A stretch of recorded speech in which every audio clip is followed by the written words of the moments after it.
Perkenalkan, nama saya Michelle Fagiantang dari jurusan D3 Kebidanan. Saya di sini akan melakukan penyuluhan tentang peran mahasiswa dalam upaya pencegahan korupsi. Apa itu korupsi? Korup artinya buruk, suka menerima uang suap atau sogok, memakai kekuasaan untuk kepentingan diri sendiri.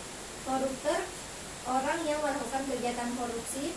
Sedangkan korupsi adalah kejahatan luar biasa atau perbuatan busuk seperti penggelapan uang, penerimaan uang sogok, dan sebagainya yang merugikan dan berdampaknya sangat luar biasa. Gerakan anti korupsi. Berdasarkan Undang-Undang Nomor 30 Tahun 2002, pemberantasan tindak pidana korupsi dirumuskan sebagai tindakan untuk mencegah dan memberantas tindak pidana korupsi melalui upaya koordinasi, supervisi, monitor, penyidikan, penuntutan, dan pemeriksaan di sidang pengadilan dengan peran serta masyarakat berdasarkan peraturan perundang-undangan yang berlaku. Berdasarkan Undang-Undang Nomor 30 Tahun 2002 menyiratkan bahwa upaya pemberantas korupsi tidak akan pernah berhasil tanpa melibatkan peran unsur utama, yaitu pencegahan, penindakan, dan peran serta masyarakat. Peran mahasiswa dalam sejarah perjalanan gerakan anti korupsi.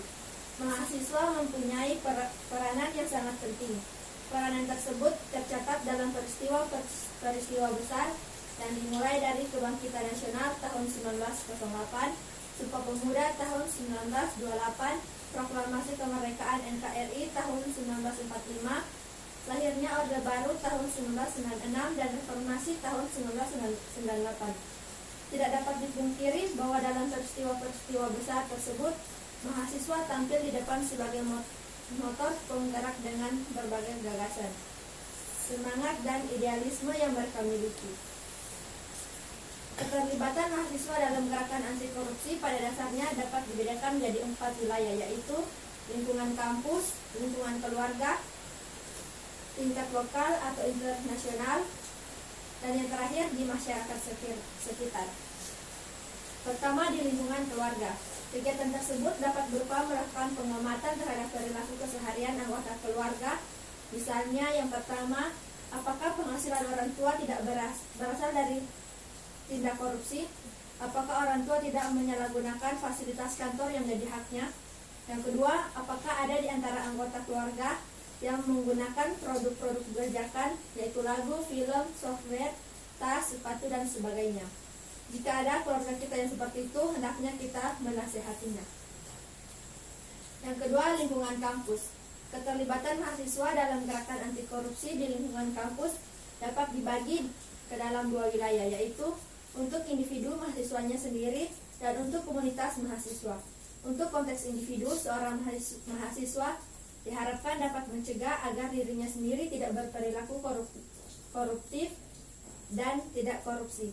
Sedangkan untuk konteks komunitas, seorang mahasiswa diharapkan dapat mencegah agar rekan-rekannya sesama mahasiswa dan organisasi kemahasiswaan di kampus tidak berperilaku koruptif dan tidak korupsi. Yang ketiga, di lingkungan masyarakat sekitar. Hal yang sama dapat dilakukan oleh mahasiswa atau kelompok mahasiswa untuk mengamati lingkungan di lingkungan masyarakat sekitar.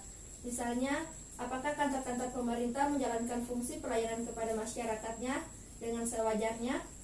Pembuatan KTP, SIM, KK, laporan kehilangan. Pelayanan pajak, apakah biaya yang diperlukan untuk pembuatan surat-surat atau dokumen tersebut?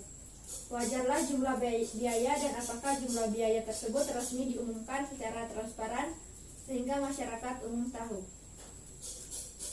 Yang keempat, tingkat lokal atau internasional. Dalam konteks nasional, keterlibatan seorang mahasiswa dalam gerakan anti korupsi bertujuan agar dapat mencegah terjadinya perilaku koruptif dan tidak korupsi yang masif dan sistematis di masyarakat. Mahasiswa dengan kompetensi yang dimiliki dapat menjadi pimpinan atau leader dalam gerakan massa anti korupsi, baik yang bersifat lokal maupun nasional. Dan terakhir, yaitu kesimpulan atau pesan. Diharapkan kita dapat tampil di depan sebagai penggerak gerakan anti korupsi yang didukung oleh kompetensi dasar yang mereka miliki. Diharapkan mampu menjadi agen perubahan, mampu menyuarakan kepentingan rakyat, mampu mengkritisi kebijakan-kebijakan yang koruptif. Sekian dan terima kasih.